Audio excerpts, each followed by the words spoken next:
নমস্কার বন্ধুরা, সকলে কেমন আছেন? আজ বুধবার আর সকাল বাজে 6টা। আজ আমি অনেক সকাল সকাল উঠে গিয়েছি, কারণ আমার জীবনের সেই রুটিন আবার শুরু হয়ে গেছে। নিজের স্কুল জীবন নয়, তবে ছেলের স্কুল জীবন। নিজের স্কুল লাইফটা অন্যরকম ছিল, তখনও সকাল সকাল উঠে নিজে রেডি হয়ে স্কুল যেতে হতো, আর এখনও সেই স্কুল জীবনই আছে, তবে ছেলের সকাল সকাল উঠে সব কিছু রেডি করে দিয়ে ওকে স্কুল পাঠাতে হয়। যখন স্কুল পাঠাই তখন নিজের স্কুল জীবনটাও খুব মনে পড়ে, যে আমরা যখন যেতাম তখন বাড়ি থেকে স্নান টান করে 11টায় স্কুল থাকতো, আমরা স্নান করে বেশ রেডি হয়ে যেতাম 10:30টায়। আর আমাদের তো কোনো গাড়ি টাড়ির কোনো কথা ছিল না, এই পায়ে হেঁটেই চলে যেতাম স্কুলে। ওই সারাদিন স্কুল থেকে আবার পায়ে হেঁটেই 4টের সময় বাড়িতে আসতাম। সেই নিয়মটা যেন কত ভালো লাগতো না। আর এখন তো বাচ্চাদের স্কুল অনেকটাই সকালে হয়, আর ছুটি হয়ে যায় সেই দুপুর টাইমটায়। সময় চেঞ্জ হয়েছে, আনন্দ চেঞ্জ হয়েছে ওদের স্কুলের। আগে আমাদের দেখা হলে যোগাযোগ হতো কত দূরে দূরে, আর এখন সেই সব জিনিসগুলো যেন কমে যাচ্ছে, কারণ এদের জেনারেশনের বন্ধুত্বটা এমন হবে যে এখন বন্ধু আছে ফেসবুক, হোয়াটসঅ্যাপ, টুইটার, যে কোনো জায়গায় বন্ধুকে সবসময় পাবে, দেখা হবে, কথা হবে। মানে সবসময় যেন কাছে কাছে থাকবে বন্ধুরা। আর আমাদের সময়কার বন্ধু মানে সেই মাধ্যমিক দেওয়ার পরে, উচ্চ মাধ্যমিক দেওয়ার পরে সবার বিয়ে হয়ে গেছে, কেউ কলেজে পড়েছে, কেউ পড়েনি, কিন্তু এখনও যখন সবার সাথে দেখা হয় না, সেই মজাটাই আলাদা। ও কেমন আছে ভাবি, মানে সেই সময়টা এখন আর ফিরে আসবে না। যাই হোক, এই ফেসবুক, হোয়াটসঅ্যাপ অবশ্যই ভালো জিনিস, যোগাযোগ বাড়ে। আমরাও স্কুল লাইফে যেসব বন্ধুবান্ধবদের হারিয়ে ফেলেছিলাম, তাদেরকে এই ফেসবুকের মাধ্যমে, ইউটিউবের মাধ্যমে, ইনস্টাগ্রামের মাধ্যমে অনেক পেয়েছি খুঁজে খুঁজে। আর খুবই আনন্দ লাগে যে যার জায়গায় আজ সবাই ভালো আছে, সুখী আছে।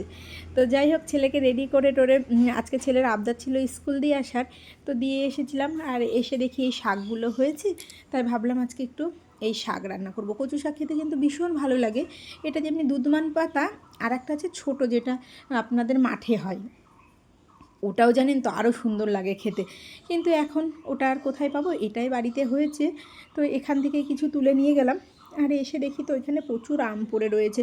আসলে জিনিস অতিরিক্ত হয়ে গেলে অতটা মানে যত্ন থাকে না, একটা দুটো আম হলে সবাই খেয়ে নিই।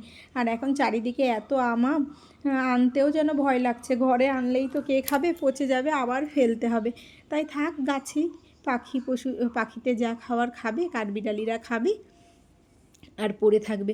তো এদিকে এসে দেখি লেবুও প্রচুর পরিমাণে হয়েছে, দেখুন।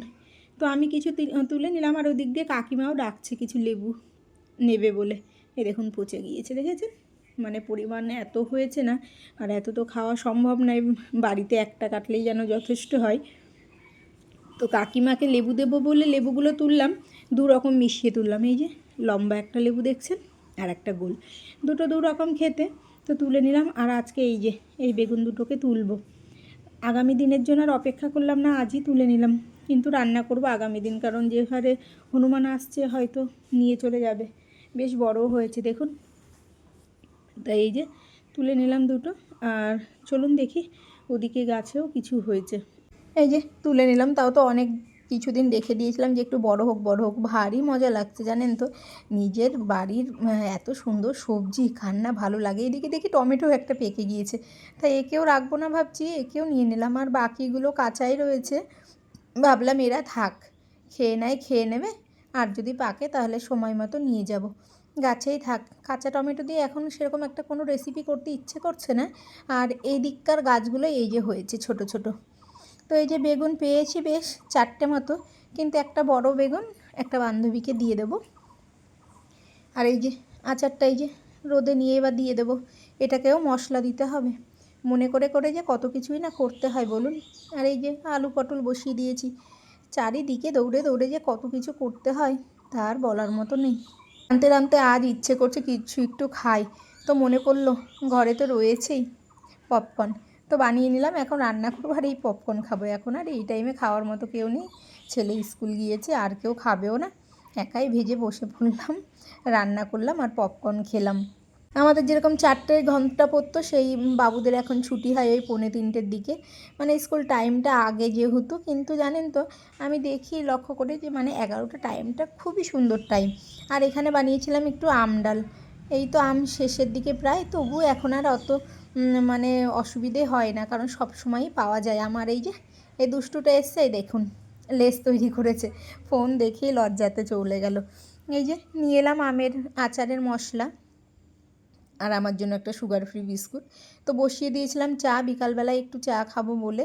আমি একা খাবো না, আর সবাই ছিল, তো যাই হোক এই যে একটু চা খাবো এখন। চা খেয়ে মশলাটার ব্যবস্থা করব। তো এই যে ভেজে রেখেছি মশলা, এটাকেই এবার গুঁড়ো করে পরে দেব। এই যে দেখুন কি চিন্তা যে করছে ওরাই জানে ছবি তোলার জন্য। বিকেল হলেই বেশ ভালো লাগে। এর মধ্যেই সন্ধ্যার সময় একটু উপরে উঠে এসেছিলাম, কারেন্ট চলে যাচ্ছে, আসছে, ভীষণ মেঘ করেছে আর হাওয়া ছেড়েছে। দেখুন ওই জায়গাটা একটু লাইট লাইট মনে হচ্ছে। তো আজকের ভিডিওটা আর বড় করলাম না, এখানেই শেষ করছি। সবাই ভালো থাকবেন, সুস্থ থাকবেন।